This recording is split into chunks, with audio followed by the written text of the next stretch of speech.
ಸಂಚಾರ ನಿಯಮ ಉಲ್ಲಂಘನೆಗಳಿಗೆ ವಿಧಿಸಲಾಗಿರುವ ದಂಡದ ಮೊತ್ತದ ಮೇಲೆ ರಾಜ್ಯ ಸರ್ಕಾರ ಘೋಷಿಸಿರುವ ಶೇಕಡಾ 50ರಷ್ಟು ರಿಯಾಯಿತಿ ಯೋಜನೆಗೆ ವಾಹನ ಸವಾರರಿಂದ ಉತ್ತಮ ಸ್ಪಂದನೆ ವ್ಯಕ್ತವಾಗಿದೆ. ಜೂನ್ 21ರಿಂದ ಆರಂಭಗೊಂಡಿರುವ ಈ ವಿಶೇಷ ಅಭಿಯಾನ ಜುಲೈ 10ರವರೆಗೆ ಜಾರಿಯಲ್ಲಿದ್ದು, ಬಾಕಿ ಇರುವ ಇ-ಚಲನ್ ಪ್ರಕರಣಗಳನ್ನು ಇತ್ಯರ್ಥಪಡಿಸಲು ಸಾರ್ವಜನಿಕರು ಹೆಚ್ಚಿನ ಸಂಖ್ಯೆಯಲ್ಲಿ ಮುಂದಾಗ್ತಿದ್ದಾರೆ. ರಿಯಾಯಿತಿ ಯೋಜನೆಯ ಪ್ರಯೋಜನ ಪಡೆದುಕೊಂಡ ವಾಹನ ಸವಾರರೊಬ್ಬರು ತಮ್ಮ ದ್ವಿಚಕ್ರ ವಾಹನದ ಮೇಲೆ ದಾಖಲಾಗಿದ್ದ 100 ಸಂಚಾರಿ ನಿಯಮ ಉಲ್ಲಂಘನೆ ಪ್ರಕರಣಗಳಿಗೆ ಸಂಬಂಧಿಸಿದಂತೆ 27,500 ರೂಪಾಯಿ ದಂಡವನ್ನು ರಾಜಾಜಿನಗರ ಸಂಚಾರ ಪೊಲೀಸ್ ಠಾಣೆಯಲ್ಲಿ ಒಂದೇ ಬಾರಿಗೆ ಪಾವತಿಸಿದ್ದಾರೆ. ಬಳಿಕ ಮಾತನಾಡಿದ ಅವರು, ಇನ್ಮುಂದೆ ಸಂಚಾರಿ ನಿಯಮಗಳನ್ನು ಕಟ್ಟುನಿಟ್ಟಾಗಿ ಪಾಲಿಸುವುದಾಗಿ ತಿಳಿಸಿದ್ದಾರೆ. ರಿಯಾಯಿತಿ ಅಭಿಯಾನ ಆರಂಭವಾದ ಮೊದಲ ದಿನ 32,486 ಪ್ರಕರಣಗಳು ಇತ್ಯರ್ಥಗೊಂಡು 96,073 ಲಕ್ಷ ರಿಯಾಯಿತಿ ಅಭಿಯಾನ ಆರಂಭವಾದ ಮೊದಲ ದಿನ 32,486 ಪ್ರಕರಣಗಳು ಇತ್ಯರ್ಥಗೊಂಡು 96.73 ಲಕ್ಷ ದಂಡ ಸಂಗ್ರಹವಾಗಿದೆ.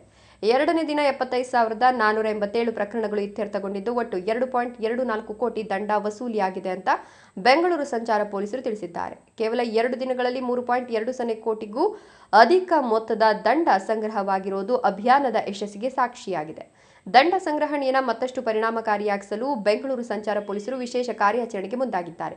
ನಗರದ ಪ್ರಮುಖ ಹಾಗೂ ಹೆಚ್ಚು ವಾಹನ ಸಂಚಾರವಿರುವ ಪ್ರದೇಶಗಳಲ್ಲಿ ವಿಶೇಷ ಕೌಂಟರ್ಗಳನ್ನು ತೆರೆಯುವ ಮೂಲಕ ಸಾರ್ವಜನಿಕರಿಗೆ ಸುಲಭವಾಗಿ ದಂಡ ಪಾವತಿಸುವ ವ್ಯವಸ್ಥೆ ಕಲ್ಪಿಸಲಾಗಿದೆ. ರಾಜ್ಯ ಸರ್ಕಾರ ಜೂನ್ 4ರಂದು ಹೊರಡಿಸಿದ್ದ ಆದೇಶದಂತೆ ಈ ರಿಯಾಯಿತಿ ಯೋಜನೆ ಜಾರಿಗೊಂಡಿದೆ. ಈ ಹಿಂದೆ ಹಲವು ಬಾರಿ ವಿಶೇಷ ಅಭಿಯಾನಗಳನ್ನು ನಡೆಸಿದ್ರೂ ಕರ್ನಾಟಕ ರಾಜ್ಯ ಕಾನೂನು ಸೇವೆಗಳ ಪ್ರಾಧಿಕಾರದ ಮಾಹಿತಿಯ ಪ್ರಕಾರ ರಾಜ್ಯದಲ್ಲಿ ಸುಮಾರು 2,827 ಕೋಟಿ ಮೌಲ್ಯದ ಸಂಚಾರ ದಂಡ ಬಾಕಿ ಉಳಿದಿರುವುದು ಬೆಳಕಿಗೆ ಬಂದಿತ್ತು. ಈ ಹಿನ್ನೆಲೆಯಲ್ಲಿ ಸಾರ್ವಜನಿಕರಿಗೆ ಮತ್ತೊಮ್ಮೆ ಶೇಕಡಾ 50ರಷ್ಟು ರಿಯಾಯಿತಿಯೊಂದಿಗೆ ದಂಡ ಪಾವತಿಸಲು ಅವಕಾಶ ಕಲ್ಪಿಸಲಾಗಿದೆ. ಈ ಯೋಜನೆಯಡಿ 2026ರ ಮೇ ತಿಂಗಳಿಗಿಂತ ಮೊದಲು ಪೊಲೀಸ್ ಇಲಾಖೆಯ ಇ-ಚಲನ್ ವ್ಯವಸ್ಥೆಯಲ್ಲಿ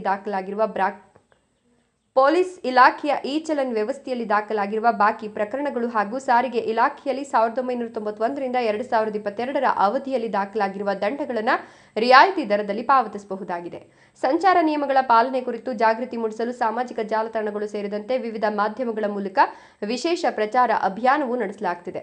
ಇದೇ ವೇಳೆ ನಗರದಲ್ಲಿ ವಾಹನ ತಪಾಸಣೆಯನ್ನು ಮತ್ತಷ್ಟು ತೀವ್ರಗೊಳಿಸಲಾಗಿದ್ದು, ತಪಾಸಣೆ ವೇಳೆ ಬಾಕಿ ದಂಡ ಕಂಡು ಬಂದರೆ ಸ್ಥಳದಲ್ಲಿ ಪಾವತಿಸುವಂತೆ ವಾಹನ ಸವಾರರಿಗೆ ಸೂಚಿಸಲಾಗುತ್ತಿದೆ ಅಂತ ಸಂಚಾರ ಪೊಲೀಸ್ ಅಧಿಕಾರಿಗಳು ತಿಳಿಸಿದ್ದಾರೆ.